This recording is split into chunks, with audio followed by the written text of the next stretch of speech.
Welcome to Midlife Women Entrepreneurs, where you'll find real stories, practical strategies, and the mindset shifts you need for entrepreneurship. If you've ever felt like midlife was too late to launch a business, write a book, or chase a dream, think again. I'm Lynette Turner, your host, and I'm bringing you inspiring conversations and practical tips to help nudge you forward and keep growing in midlife. So let's jump in. Well, I have Debbie Dobbins with me today, author of Your Inner Billionaire. Debbie, welcome to the show. I cannot wait to get started on this conversation. You know, when we jumped on that pre-call, I knew, oh my God, we better book at least an hour for this conversation because it felt serendipitous. You know, I think I mentioned to you that I feel like my podcast has been this portal to just receive some amazing women and men actually that are bringing such insights and just inspiration and everything to the podcast. So I'm going to hand it over to you, Debbie. Give us a little bit of an intro and we will take it from there. So, gosh, doll, I'm the queen of magic. That's really like where I start with this conversation. And people say, well, how are you? What does that even mean? You're the queen of magic. Are you a witch? I'm like, no, I just feel that I live under a magical cloud. And I've said that for very many years. And I was talking to somebody one day and she says, well, why don't you say something about that when you introduce yourself? So I just coronated myself the queen because I'm 70 years old and it's a bad time that I crowned myself as a queen. And that just simply means that if you're in my vortex, you get touched by the magic as well. Now, you don't have to be in my vortex to be magical because we are all magical. That's why I wrote this beautiful book called Your Inner Billionaire, which simply says we all have one, every single person on the planet. It's just a matter of revealing it. The only reason we don't recognize her at this point is because we have all these beautiful stories that we've downloaded over time that we have forgotten our own true magic or our own true inner billionaire. And so I've been through as many traumatic experiences and struggle and everything else you can imagine. The book has all the stories about being a drug addict, about having multiple six figures in IRS debt, and then being diagnosed with rectal cancer, but then thriving as a result of that. I'm not a survivor. I've never survived anything. I thrive through what is perceived by a lot of people trauma. And the fact is that I'm here to stand in front of everybody and witness that nothing can keep you stuck unless you allow it. So that's where we start the conversation. And I'm excited to share some of those stories, some of my wisdom, and then just talk about the universe and consciousness in general, because I think we're going to just have a lot of fun talking about that. Absolutely. So, okay. So you said something there where, you get to this point where I'm paraphrasing now, obviously here, but like where you get to this place of stuckness. And, sometimes I feel like if you're not living your purpose and even using a lesser word, if you're not fulfilling what your soul is expecting you to fulfill, do you feel that's what ends up happening? Like, why do we get into this state of stuckness in the first place? I think I want to go to the idea of passion and imagination, because what I've experienced over my life is that anybody can be passionate about anything for a certain amount of time. But I understand that our purpose drives us forward. I know that my purpose for being on the planet is to teach. I've known that since I was a child because I teach adults and I've traveled around the world being a public speaker and doing that. I also realized that I brought that component, and it's only after many years of reflection, I realized that I brought that component into every single thing that I have ever done. Literally, I was telling somebody a story yesterday about my first job when I was 16 years old, that they sent us out for work experience when I was in high school. And they sent me to a local city organization. And my function was to put checks through an automatic signer. I still remember teaching another person how to do that because I had perfected it in about 5 minutes. But the fact is that everything I've ever done, every job, if you will, every opportunity that I've ever had on the planet, I use that energy to help deliver any information that I have to another person. That's a form of teaching. So I think it's really important for all of us to understand that we can get burnt out and we can get stuck. And then we have to dig into our passion and say, what is it that brings me passion in my life? And it's all about energetic flow. So bringing your imagination into whatever you're doing in the present moment. If you have a vision for something else, do what you do and what your passion is now, and then move towards what it could be fully orbed into. Because one of the things that I hear over and over is, well, where do you tell people when they are stuck? What's the first thing they do? And so when you're stuck, the first thing you have to do is say, declaring, I'm setting an intention that I'm going to move through this stuckness. Then you become aware and you become observant of whatever it is. Where do you want to see yourself? And then start being that. But it's incremental. And so I always use the analogy of compound interest. If I said to you, I'll give you a penny and compound it every day for a month, or I'll give you $1 million now, which one do you want? What most people don't realize is that if you compound that penny for 30 days, it will be more than $1 million. We don't reflect that back into our life either by doing small incremental steps. And even though I've been through all of these things in my life, I have to say every moment of every day, what is going to propel me forward to my authentic self and to being the most robust version of that I can be. This is not a thing that you do a one and a done.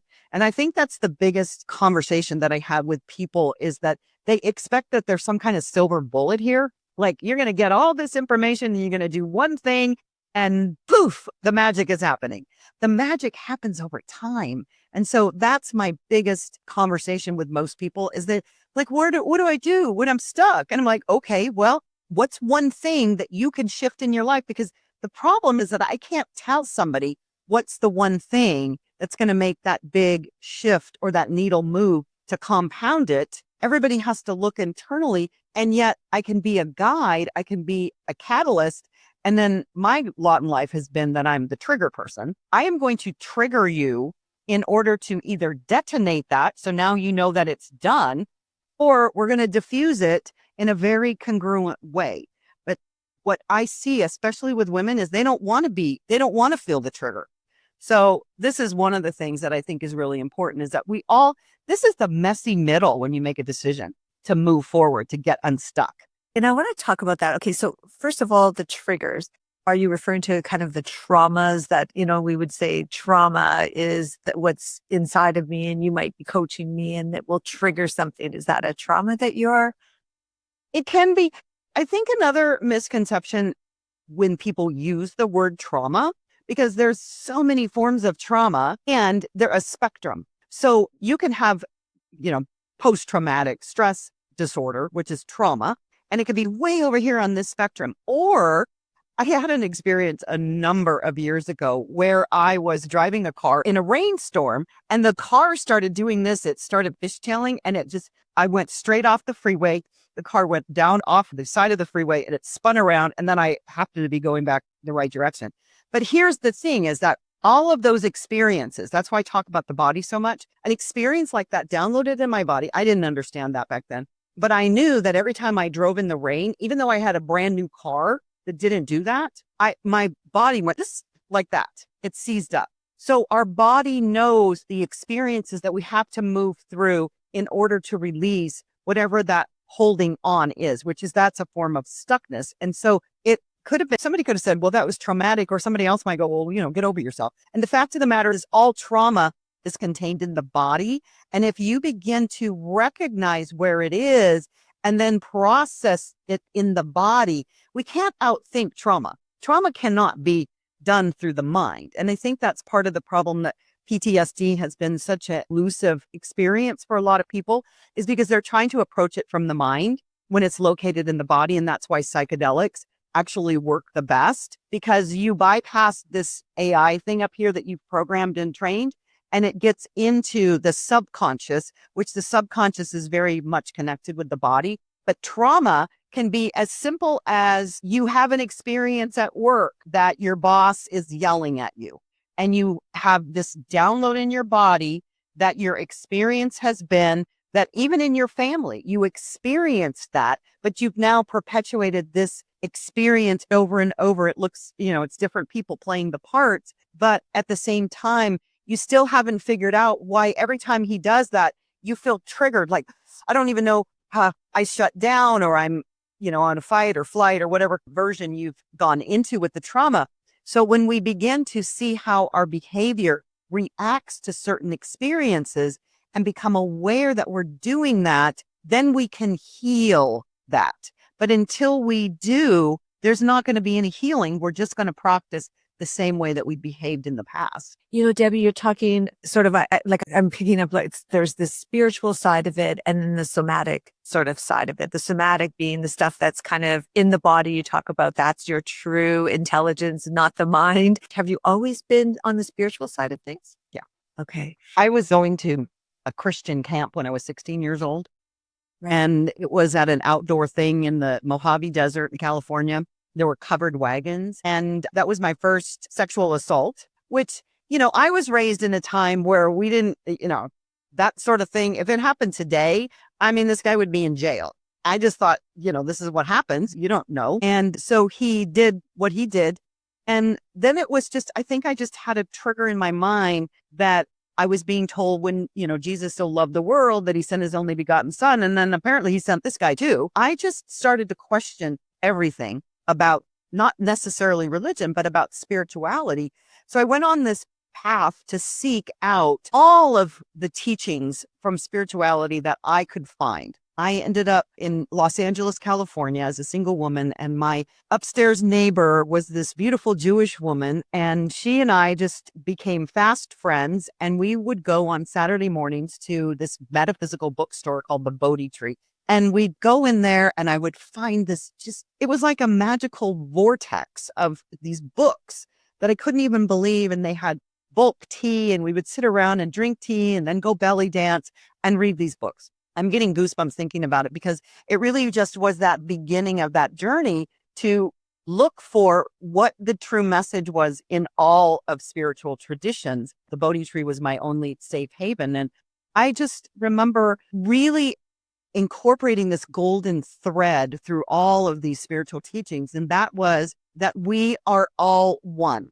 That's it. That's the whole message. We're all one. I know that every single person on this planet, and everything for that matter, is part of the one. And so when I do get in these moments of, wow, feeling sorry for myself or pour me another drink, I have to reflect on what I know is the truth, because I know in my beingness that is the truth. And practice, it's not as easy as it sounds. And so when I don't practice it, I always want to look inside myself and say, what is the block? What is the trigger? What is the story that's keeping you from being completely enmeshed in this knowingness? And so I just accept my humanness at that point. But yes, I've been spiritual for as long as I can remember. Time. So let's go back to earlier when you mentioned losing everything and hitting rock bottom. You've had cancer. And then you were talking a little bit about that messy middle kind of thing. I might be paraphrasing that, but so take us back to that exact moment where your identity did begin to unravel. And what did you do next? This is where the inner billionaire was spawned, right? Yeah.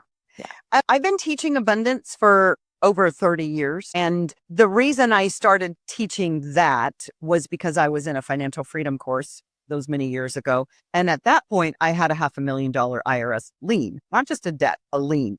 But I was sitting there in this course. It was called Financial Freedom. And there were people in the class and they said things like, oh, I have a $2,000 credit debt. And, I might owe my parents $500 because I think somehow, in a lot of cases still, I'm so special. We're all special, but your story isn't special. And I was thinking to myself that I could sooner cure cancer than get rid of this IRS lien. And then I decided that I would say that out loud, which it was good I said it out loud, but in that particular circumstance, I might have just talked to the teacher at the point. And she looked at me and she said, and she didn't say these words, but she was so sweet, something to the effect of, basically what I just shared, we're all one. And, this can't imagine that your higher power would not love you enough to help you through this process and all of these wonderful, beautiful spiritual things. But what I heard was get over yourself. And so it was at that point that I said, I knew, and that's why I love my style of coaching, because it very much is get over yourself. Okay, we talk about your story for a minute, and then we're going to move on to moving through the story, because that's the only way you're going to ever get unstuck. I could listen to somebody's story for, 4 or 5 sessions, and that doesn't get us anywhere.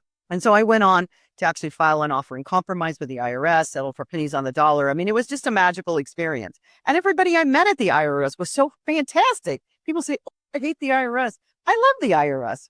But the thing is that at that point, I was teaching spirituality and all my metaphysical teachings from a mindset perspective. Because even Ernest Holmes says, change your thinking, change your life. Well, your thinking only changes when your physical body comes along with the program. The thinking thing, the mindset is just we can't think our way out of poverty. We can't think our way out of being broke. We have to feel our way out of it. And so for years, I taught abundance from a mindset perspective, which is very effective to a certain degree. But if you don't revise the underlying story, you're destined to just keep repeating it. And so it was when I was diagnosed with cancer, the first thing that happened was the doctor stuck his finger up my bum and he was this close to my face. And he said, it was 2 weeks from retirement. And I had been looking for a doctor that was a little more than the young whippersnapper I was going to. And he says, yep, it's rectal cancer. And I'm like, okay, that's not what I call bedside manner. And when you get that kind of news and that way, it literally is a form of shock. And so I was like, okay, thanks, doc. So I leave, I get in my car, and my first question was to the universe, because I believed and heard a message my whole life that I was going to live to 103. I thought, well, okay, what's up with that? How am I going to live to 103 if I'm going to die soon? So that was my question. By the time I got home, within an hour or so, the doctor had called and said that I had life-threatening anemia. My blood count was so low that if I didn't get a blood transfusion, that I would die. I mean, we skipped past the cancer. We went into this blood thing. And I thought, okay, I don't even know where you do that. Like literally, I had no health insurance. I'd never been sick a day in my life. What am I going to do? And fortunately, moms sometimes have the most important thing to say to you. And she said, just go to the hospital. They don't care if you have insurance. Because I was living in Southern California where everybody can go to the emergency ward and they don't ask you for insurance, which I didn't really know. Anyways, I got through that process and now I have cancer and now I have no insurance and they literally send me upstairs. They said, you're not going home. I mean, literally, I was there thinking, oh, you're just going to give me a couple pints of blood and I'm going home. I didn't even bring my cell phone charger, which was my biggest concern. So they won't let me go home. They send me upstairs and now they're telling me all these things that have to happen to treat this. And all I could hear were dollar signs. Freaking out. And I began to realize that this was not any different than any other experience that I had been through in my life. It just had a different forward. So what are the principles? The principles are you start focusing on where you're going. What is the mission? What is the vision? Where am I going? And I was going to go, first of all, I was going to get well. And then I was going to use all of my abundance principles to recreate wealth.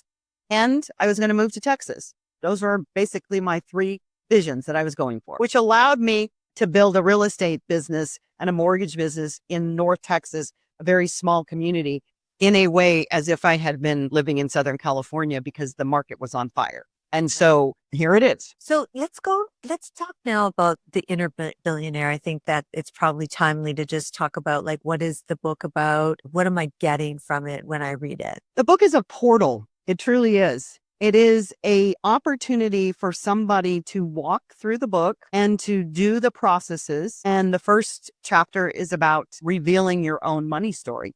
Because most people that I have experienced in my life have no idea what their money story is. So they're just destined to keep repeating the one that they've been living. And so I've said this so many times, and that's why I changed the cover from the very first cover that I had. It looks like a portal, like you are going into a portal. We're in a 3D world on this earth, and we are actually living in a multi-dimensional universe. And so if we recognize that we are living multiple lives at multiple times, simultaneously, and that just to really begin to tap into the truth of our essence, which is pure love, pure oneness, and connection to everything, that once we go through this portal, we can then begin to connect with everything. And as I often say, the universe conspires to create whatever our frequency is, our beliefs are. So if we then change the frequency of this, then we change the outer world. We don't change the outer world and then the frequency changes. It starts here. So it truly is. This book is a portal to people revealing that inner billionaire and then up-leveling their frequency. So, okay, so you take people through sort of the first step is the money thing. Why is it that always seems to be when you're listening to sort of anybody out there that, from a guru perspective, Jim Rohn, Napoleon Hill, it's always about getting a better understanding of your relationship with money. And what was your relationship with money, and why did you find it so necessary to be that first step in your book? Well, I say that there's as many money stories as there are DNA and fingerprints. I mean, everybody's money story is their own particular experience in life. And even 4 children out of the same family, my 3 siblings and I, we all have different money stories, although some similarities, but it all starts when we're usually between the ages of 1 and 8, and whatever our experiences are. And so if we go back and put money in a context, that we have relegated the idea of the symbol of money to our own worthiness. So money is the most important relationship that we have on this earth. And we don't realize that because money is just energy. So all of these reactions and these feelings and these experiences that we've ever had with our perception of what the worthiness component, which is that symbol called money, has in direct relationship to our familial experiences, because most of them are family, unless you had caretakers. We've observed that. We saw what the outcome was. I use the example that when they were little, their parents didn't have any money and the electric company was always coming to turn off the electric. And so everything that happened as a result of that, she knew when the uniform came, she knew his footsteps, she knew the reaction that her family was going to have.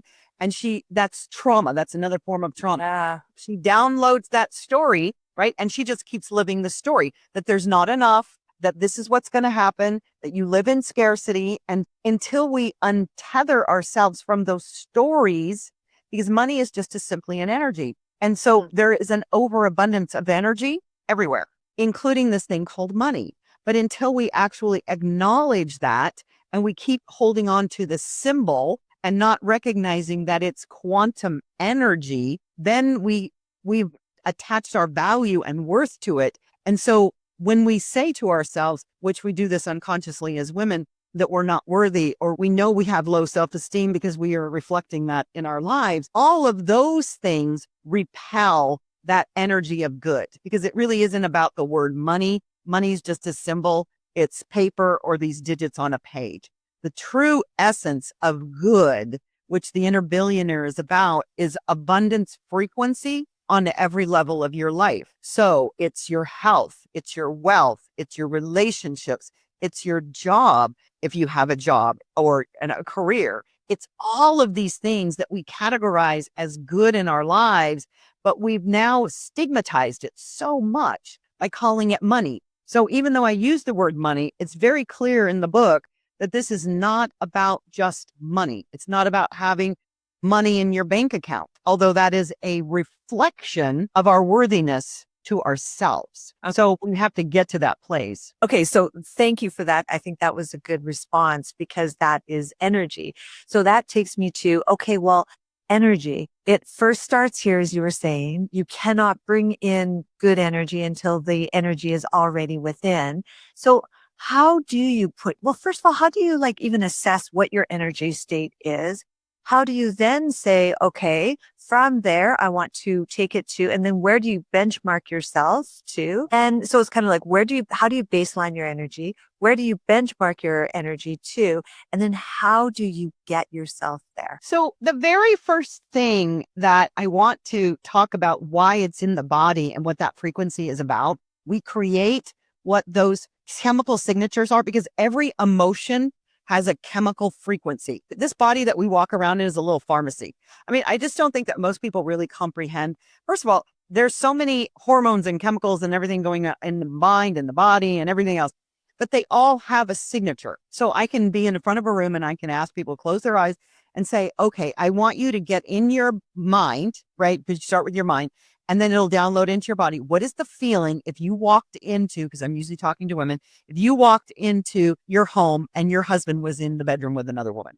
Like, I'm going to tell you, there's not a woman on the planet, unless she says, oh, my husband will never do that, but I can get her to move to that direction. You can feel what that feels like in your body. You can. Now, what is that feeling? What is, it's like the dealers in Vegas. Okay, that's gone. Now, let's talk about what is the feeling that you get if I say you are just awarded a prize from some, random house publishers, right? They came up to your door with all the flowers and the big check, and they said to you, you're the winner, right? Literally, everybody can get that in their experience, and they can feel what that feels like. Those are two 100% different vibratory feelings. And sometimes when I'm watching a crowd, I can actually see the physical shift in somebody's body, because when you're feeling this awful feeling, you have a tendency to collapse within yourself. And when you're excited, right, your whole body just does this. Our body is just a mechanism for us to begin to feel those feelings in a way, especially that's why the somatic is so important, but it starts with the feelings. So when we have high vibration feelings, we are always going to produce high vibrational outcomes. And so let's say, for instance, everybody's heard the phrase, you walk into the office and, Sally's there and you go, oh my God, you must have woke up on the wrong side of the bed, right? Because she's like, and Sally's not usually like that. And Sally will tell you, she'll launch into the story. Why did she show up today like this? She's going to tell you all the bad things that happened, right? So we know what low vibration energy is. We know what it is. We just aren't practicing being aware of it when it's overcoming our day. So basically what you're saying is it's easier for us to feel other people's energy, and we've said it. Like I've said it 100 times. Oh my God, her energy is off, or the energy's off in the room. But then what you're saying is, how do you turn that feeling of knowing about the energy onto yourself? So you have to be aware. That's the very first thing that any change, you have to be aware. You have to start being an observer of your own life, because when we're unconscious, which is what we do when we put the AI, which this is, we put it on autopilot because we don't have time to think about every little thing that we do. We can't think about breathing and our heart, pumping and tying our shoes and driving the car. Those are unconscious behaviors because we've trained our AI how to do it. Awareness is the first thing. And your first awareness may be, wow, when I put myself in those circumstances, then I always have this reaction. So now I have to have an imagination and say, okay, the next time I know I'm heading down that path, because sometimes it's a step process. Like, this is where it happens. Okay, I noticed that. I can observe that tonight. And then the next time it happens, maybe I was halfway through there and I said, okay, that's what happens. And so it's a shifting of behavior. But the easiest way to get out of any circumstance that we've programmed I call it our automatic intelligence, is to do it through a change of state, which then allows a different feeling. So this is our tool right here, the body, because that's where our feelings are. So bring yourself, there was a thing floating around on TikTok not too long ago. It's called the dopamine menu, which I created one for myself because I thought they were cute. But it's just it literally is a thing you create with a menu. So having a list of things that you can do to break your state, to bring a different emotion in, is a nice, handy thing to go to, because we don't automatically think of it because our brain has been trained to do something else. So something as simple as, I'm going to go into this environment. Maybe it's your boss. Maybe your boss just drives you crazy, right? You go into work and every day when you go in, that person is going to be on your last nerve. Well, if you're going to continue to stay there, because you have options. You can say, I'm going to find another job, and you work through that process. Or you're going to say, I'm going to find my passion, like Debbie just said, and I'm going to go into my life with that. You're going to have some toys or tools in your box that say, when that person gets on my last nerve or triggers me, what am I going to do to change my emotional state in that moment? So maybe it is, you've got a special drink that you like to have. So now you're selecting from your dopamine menu, as you say. You've made this list. That's really good. Yeah, I like it. Is that feel good drug? Yeah. It's one of those things, but that dopamine comes from the emotional body. Like it says, I'm happy, right? I mean, just me doing that and my energy, and I can feel the tingling of it, because that's what you want, is that tingling feeling. I know that the dopamine is going straight into my synapses. I know that. But so it's understanding how your biology works so that you can be able to navigate, to steer this bus that you're on that says, I'm programmed and trained. It's like driverless cars that they're coming out with. We are in a driverless car most of the day. We're just going about our business, being unconscious, doing whatever, and then we have to slow down and be aware. Yeah. Okay. So, all right. So that's my baseline. I think that's sort of what you're saying there is like, this is how I can figure out what my baseline is. I can start to like be present and say, okay, this situation or this person or whatever has made me feel this particular way. I like the idea of creating a little dopamine menu because it's a quick fix. So you don't have to think about it. Because I think sometimes a situation can actually maybe even overtake it and you don't think about what's on your dopamine menu. So if you have a physical dopamine menu, it's actually TikTok is not too bad there. Okay. So I'm starting to recognize when I get these like moments of, somatic trauma pressures or whatever. So how do I set the stage for what frequency level do I really want to be at? So the next step, once you're aware, because once you become aware, then you also are aware of all the ways that you've been sabotaging yourself. Now, this is not like you're going to get an automatic download and all of them are going to come in, but you will begin to notice. So one of the chapters in the book is on language because we, change our thinking, change our life. That's a great little mantra. But the fact of the matter is that these thoughts are on autopilot. So, but also our thoughts then have trained our mouth to be on autopilot as well. What's more powerful, a thought or a statement out of your mouth? Your statement. Why? Because there is resonance in your language and in your voice. But the fact is that if we then begin to notice our language, we will hear this is really so much about awareness. If we listen from awareness, an observer perspective, we will hear the things that we say over and over. For instance, I don't have enough. Like that is a prayer. It's not just a declaration, it's a prayer. So when we begin to listen to our prayers, everything that we say, especially if it has an I am in the front of it, I am tired. I just want to scream when I say that to myself because I know I may be feeling tired, literally in my body, but as soon as I say it out loud in that I am form, then I cement the deal. Like this is it. And so then I'm just going to allow that to be the manifestation that I see. So part of it is our language, but the next part is to really begin to expect what we desire. So our difficulty is as the human species is because we've trained our AI to be what we have become up until this point. If we want to shift that, because we are only seeing and are out picturing who we are, a reflection. We are the projector. Literally, we are projecting exactly who we are out into the world. And then we say, why is this happening to me? It's not happening to us. It's happening through us. So if we want to change the projection, just like in a movie theater, when we look at a beautiful movie on the screen, we get absorbed into it. And sometimes it's like, oh, this feels so real, right? It's coming through little pixels up in a camera behind us or a projector. This is our life. So if we want to change the movie, we have to change the projector. But the problem is because we have programmed and trained our AI so efficiently, we keep seeing the same thing until we tell this reticular vision, which reticular vision is the projector. It will only show us what we believe inside, what we are frequencied at.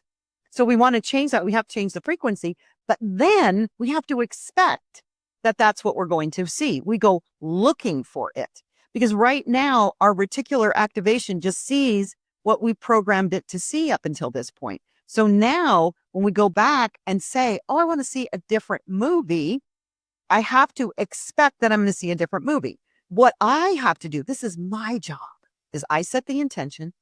I know that I want a new movie, and then I go out and expect it and look for it. Because if we don't look for it, we will see something else. Explain the difference between, setting your intentions, and going out to look for it, or to really look for it and try to really make it happen. How do I know how to flow now? Right. So that's part of a money story. When I say money story, it's part of your wealth abundance story, right? I was that person that I could make a whole ton, but then it would just seep through my fingers because I had a father that, he modeled that for me. But the fact is that when we're expecting, right, it's that feeling of it's like that feeling of expectation that you just gave this beautiful order at this beautiful restaurant. And then you sit back and you relax. So I kind of want to liken it to sometimes I might be in a beautiful restaurant in Southern California where they're turning the tables over like crazy. Like that expectation may happen really quickly. I might be in a beautiful cafe right? And it's all about the laid back. It's all about the relaxation. It's all about letting it happen. This is the expectation that I'm talking about, is that when we start, and I've heard so many people teach about manifestation that say you need to put a clock on it. Like the universe needs to do this by this. And I'm like, I don't even understand that, to be honest with you, because once again, I don't micromanage how the universe is going to conspire to create something for me, because the beauty of it is, and my only responsibility is to be as joyful and happy and grateful, because gratitude is the key, the gateway. And there's 2 chapters in the book on gratitude because it is so powerful. If I'm feeling and being the person that I say is my future self right now, then the whole world just changes. So for instance, let's say for me, I'm going to be on a Times Square billboard in New York with my book and all of this stuff. And, it's potential that I will be on national television. That's my vision. But the thing is that you have to be that person before you can become that person.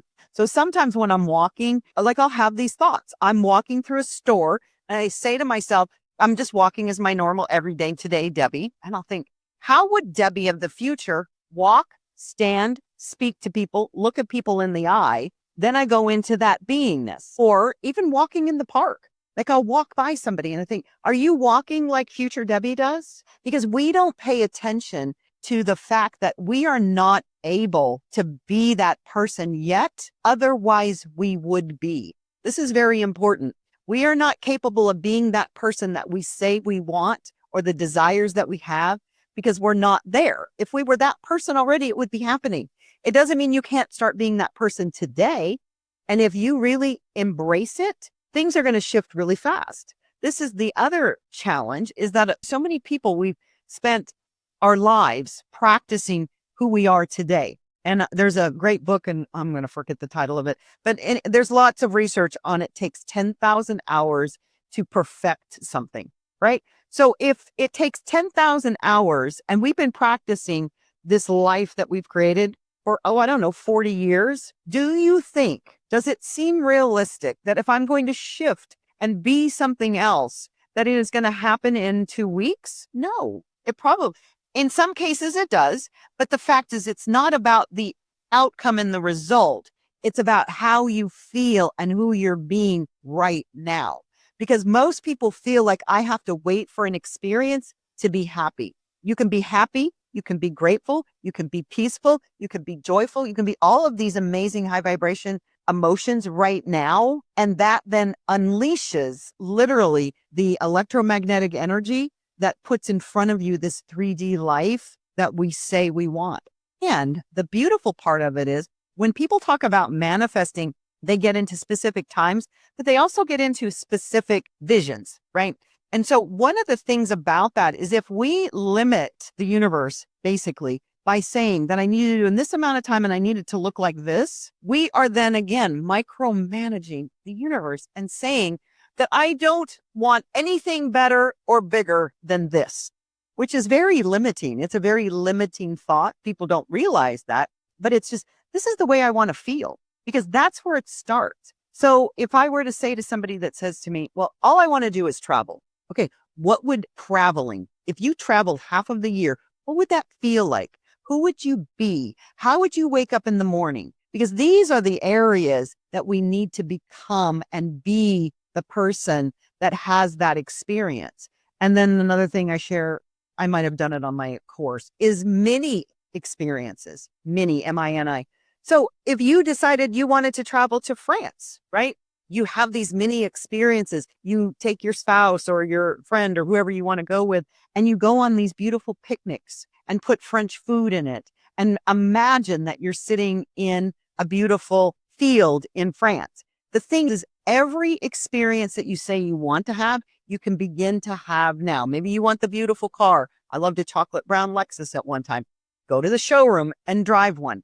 The thing is, you have to immerse yourself. And since I have a history in doing hypnosis, your mind does not know the difference between what you tell it and what you're experiencing now from something else. So it's really just this process of being who you want to become and then doing those things that let yourself, your beingness, and your emotions feel that, because the feeling is what creates the frequency. Okay, so I've got the feeling, I've got the frequency, and then this is what I wanted to talk to you about was the intuitive hits. So to me, I think I've realized that when I get intuitive hits versus just my intuition, they're different. And sometimes that intuition can be what I think is just in my gut that I'm like, ooh, I'm not so sure about that or this. And sometimes that's driven by, our subconscious mind and what we fed it in the past. So that feeling might not always be correct. Right. But this intuitive hit is when it's almost like I heard it being spoken to me. Yeah.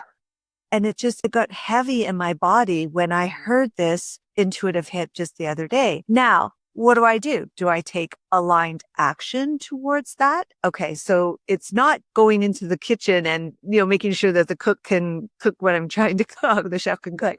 It's now, I think that's what you were saying is that you start to tell yourself how to get that next step. So talk a little bit about that. Well, intuition is one of my very favorite topics on the whole planet because everybody has intuition.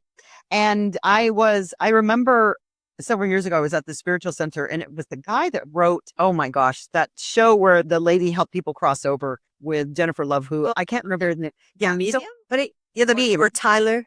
He was a medium. Yeah, Tyler. A presentation and teaching us all to be mediums, right? Because that's so important to understand that everybody has intuition. We have just closed it down. We have shut the door, closed the shop, out of business. So when you begin to tap into it, which is what happens when we become aware and we're conscious and all of this good stuff. And intuition, as you said, can be that gut feeling, right? I mean, you've heard cops say it all the time. I had a gut feeling and this is where I'm going. So some of it can be as a result of analytical thinking, right? So or like you said, when we walk into a room and we see that person and we say, oh, I don't even want to be near that energy. There is some of that intuition. And so you have to be able to learn your discernment between those things. The hits, I call them the clairs, right? So it's clair audio, clairvoyant, there's 5 of them. I have mostly clair audio, like you did. It's like a voice, but they're the 5 clairs. And they show up and they say, okay, I'm just going to give you this information and you can get it, whichever one you're tuned into the most. And those are the ones you really need to pay attention to. And so I often say that I get up in the morning and I say, okay, universe, I live in the mystery. It's like, I have plans, but you want to make God laugh, get a plan because it's never going to be the same as what you think it's going to be. But I get up and I say, okay, these are my intentions. This is how I want to show up in the world today. And then listen to what my next sacred action is, because it really is, we have to have both feminine and masculine. Feminine is the intuition and the connection and the communication and the flow. And masculine is the doingness, right? It is analytical, but it's more about the physical action. So we have to blend them together. But the intuition, the clairs will give you, if we're listening, the next indicated action. And I know if you have that experience, I've been walking sometimes where I think, okay, I'm supposed to turn here. Why am I supposed to turn? But it's so powerful when you begin to really tune into it. Literally, it's like a radio. We don't use radio anymore. I have Spotify, but when we had a radio and there was a tuning dial and you can get the scratchy, but then you just turn it a little bit and then you get the clear signal. That's what this frequency is about. So when we begin to tune this frequency, tune that dial in, those intuitive hits, those clairs show up on a regular basis. And then you get that discernment of what's actually intuition that can take over your whole body besides just a indicated step. But sometimes we want to argue with our clairs. And when we don't, that's when the magic happens. And sometimes when you don't, then other things happen. And I think those intuitive hits come with the fears and think they're not as easily executed on. But if you do take that aligned action, then I think now for me, I was trying to understand the other day, just like, how did I get that? I have been getting those intuitive hits from all my life. And like you said, we all do, but it's when you actually hear it. Now, to me, I'm trying to think, well, why did I hear it so like physically in my body, but also I heard it. And why did I get that way so clear? And why would Because I? But, instead of asking why, say, how am I so open now? The only way I can explain is I feel like I've got more space now. And, way earlier in this podcast, you talked about using psychedelics. And now I have been doing some microdosing with the mushrooms and the psilocybin. Honestly, it hasn't been the best while I'm in it. And then when I come out the next day or even the day after, it's a little, quite honestly, I find that, the psilocybin that I've been taking is the golden teacher. And I already know that the golden teacher, strain is meant to bring out that emotion, those emotions. And so I think now though that I've been doing the microdosing for maybe 3 months, what I've realized is I'm clearing things. And I don't know if it's because of those, but I do believe that when I go full circle back to this, like, why did I get such a strong, like, it was almost like one of my angels just said, like, you need to start doing this. And I just stopped in my tracks, this heaviness in my body. And I went, okay, I'm going to. Yeah. And so, and now I'm taking aligned action to it. But yeah, so maybe I feel like when I go back to that question about like, how would you know if you feel like you're over manifesting? You clearly described it. You stay out of the kitchen, but also to do the other things that can help along the way, whether it's meditations, it's just being in nature with yourself, letting that space for you to discover some of your thoughts, I guess, sort of thing. Yeah. And I wanted to share that I think one of the places to come from with what you just asked is why did it come so strongly like that, is to say thank you and then follow the action. And the other thing that I learned a million years ago, and that is there is no wrong choice, because we've been programmed, all of us, for thousands of years to be this analytical person. That's a masculine playbook.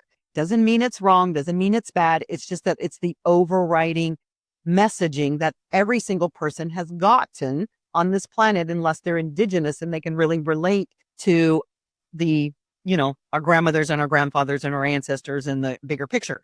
But the thing is that because we've been indoctrinated into this philosophy that we have to be analytical and then we question everything, we've never, ever been trained. And this is why I believe that the world is shifting, that we will begin to understand that, especially through this AI that's using, it feels like it's more consciousness than anything else, that's saying to us, wow, you can do it. Like, we have not been raised that way as a species, let alone as women. So we want to begin to incorporate our own authenticity through those connections that are literally what we call supernatural. I say metaphysical because what meta is beyond the physical. So when we limit ourselves with this 3D world of these 5 senses, which they help us navigate the world, we never take into consideration that we have this beautiful other self, right? The spiritual, the soul, whatever, we've really limited things by language too, because then people attach their own definitions to it. So,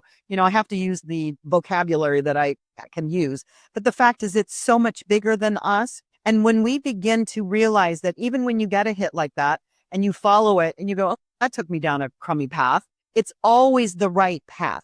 You're always making the right choice. You cannot make a wrong choice, because if you are living your life from that authentic place, especially, it's always going to take you, because you know that there's multiple pathways to get to anywhere. Like if I would decide I want to go to New York tomorrow, I can go by car, I can go by bus, I can go by plane, I can walk, I can ride a horse, and I can go on all kinds of different routes. But we haven't really given ourselves permission to take whatever route we're going to go on and say, oh my gosh, I'm enjoying the trip. Like, I have to get from here to here. This whole notion that I used to teach when I was teaching leadership about goals, it makes me want to throw up, honestly.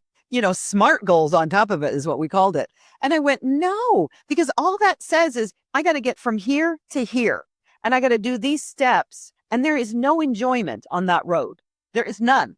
So, Debbie, let's say that I'm a midlife woman listening to this conversation. How do I get in the seat, put the seatbelt on, and where do I get started? How do I get started? Beyond getting your Inner Billionaire book by Debbie Dobson. I always say that gratitude is the gateway. I cannot speak enough. And I know that. Okay, I have to just stop you there for just 2 seconds. How is that the gateway? Yes, okay, so I've never heard a gratitude journal. It always just felt like, oh God, okay. Gratitude has a bad rap. That's right. Why? Because that's not what I'm talking. That's not what I'm talking about.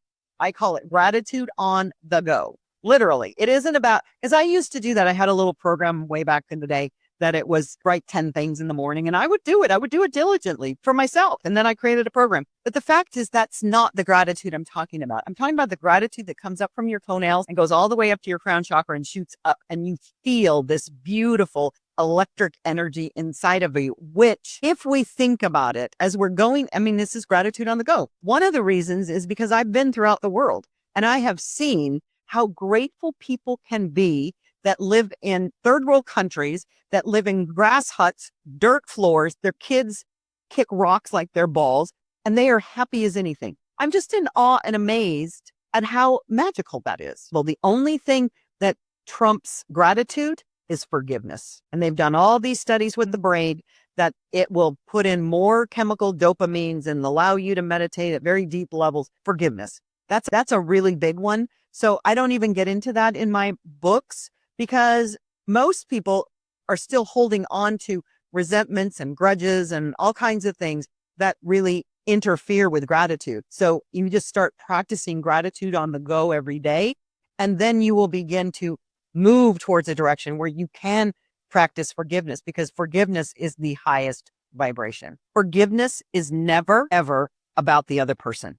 It's about the healing of the emotional angst, trauma, feeling that we had that was predicated by that person.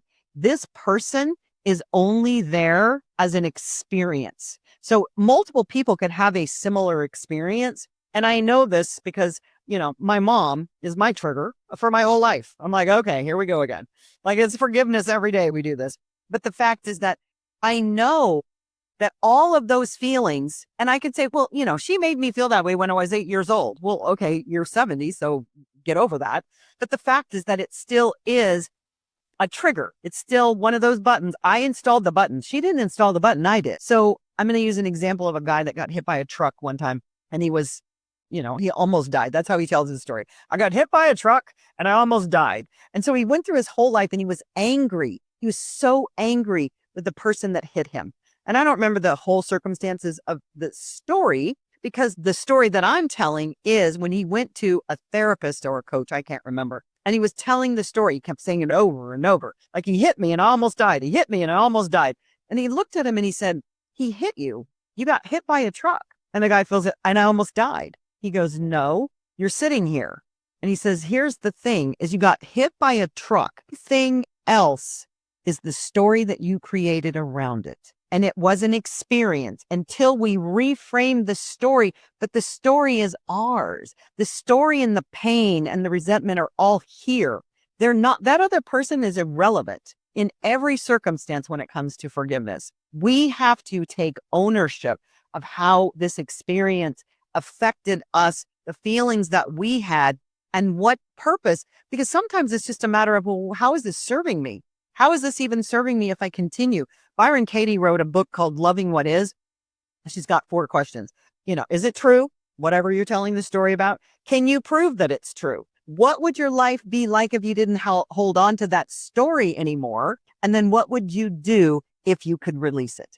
It's a beautiful book, but it really is about identifying that all of that pain is right here, and we are forgiving us for having the pain. Okay, Debbie. So if you go to your website, tell us where we can find the book, but specifically the website, because it does come with a little bit of extra support, I guess. Yeah. So the website is thedebbiedobbins.com. So I am the Debbie Dobbins. So I couldn't get my name because 2 other women in the world have had it. And you can get the book for free. You pay for shipping. And then it has some really fun add-ons to the book.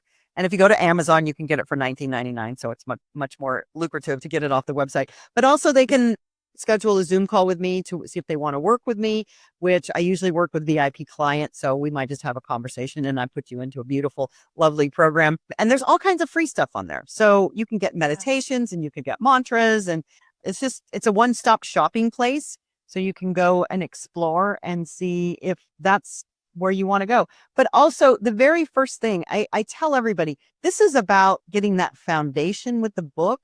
Because if you get that really very clear understanding that this is absolutely your birthright to be abundant in every area of your life, when you just really embrace that and you can feel the energy, even though you might not be there yet, you see the potential and the possibility. And I think that's really the most important part, is because our mind has told us up until this point, we can't, I'm not good enough. I have to struggle. I have to work hard. This is what success looks like. All of these things are just stories. And so what we want to do is write a new, beautiful story about the absolute essence of the unique expression of the one that we all are. And everybody's story is going to be different. I love that. I love the sort of analogy, the foundation. I think it's just like building a house. Let's first start with the fundamentals. Let's get the foundation and let's get it rock solid. So that's all we are talking about, just making sure that you've got this abundant mindset, doing all of the work that you outline in your book, and then layering on top. I think that totally makes sense. Debbie, I just have enjoyed your conversation so much. Thank you for sharing everything. I feel like I want to come and visit you and go for a glass of wine and keep talking. But no, thank you for joining me today. I'm glad. Yeah, I'm glad we found each other, and thank you for spending this extra time on this extra long podcast. So thank you. Well, I'd love to come back because I did actually my new book, Rooted in Wealth, which it's a new perspective on investing. Because at the end of the day, once you get on this path and then you want to be able to look at how to create more wealth, it's not going to be through a job, which is just over broke. It's about really understanding how to use money to make money. So with that, and then my Time Bender book is coming out. So all of that together is a beautiful umbrella to move beautiful women, especially in their second half, forward and say, I don't know what you've been doing for the last 47 years, but let's do this now. Exactly. Okay, well, you know where to find me. I'm ready. You're welcome anytime. So thank you so much. Hey, it's Lynette. Thanks for listening today. Please like and subscribe. And if there's somebody out there that you think could benefit from the episode, give it a share. Midlife is your time, so go get it.